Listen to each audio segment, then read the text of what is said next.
సాక్షిని నడుపుతున్న జగన్మోహన్ రెడ్డి గారు కూడా సమాధానం చెప్పాలి.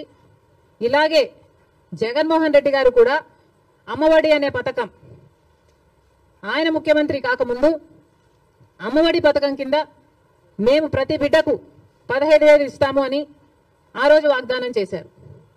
తర్వాత ముఖ్యమంత్రి అయ్యారు జగన్మోహన్ రెడ్డి గారు.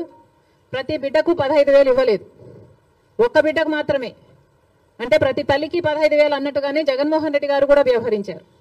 మరి జగన్మోహన్ రెడ్డి గారికి ఆ వాగ్దానం గుర్తులేదేమో ఈరోజు చంద్రబాబు గారి గురించి రాస్తున్నారు. జగన్మోహన్ రెడ్డి గారు కూడా ఇదే వాగ్దానాన్ని ఇచ్చి మాట తప్పడం జరిగింది. తల్లికి 15,000 అని అనకుండా ఆ రోజు బిడ్డకు ఎంతమంది బిడ్డలుంటే అంతమంది బిడ్డలకు 15,000 ఇస్తాము అని తాను చెప్పడమే కాదు, జగన్మోహన్ రెడ్డి గారి తరఫున క్యాంపెయిన్ చేసిన నేను కూడా నాతో కూడా అదే వాగ్దానమే చెప్పించారు.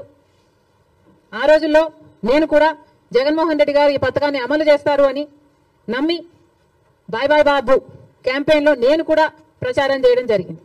కానీ జగన్మోహన్ రెడ్డి గారు ముఖ్యమంత్రి అయిన తర్వాత అమ్మఒడి పథకం కింద కేవలం ఒక్క బిడ్డకు మాత్రమే ఇవ్వడం జరిగింది.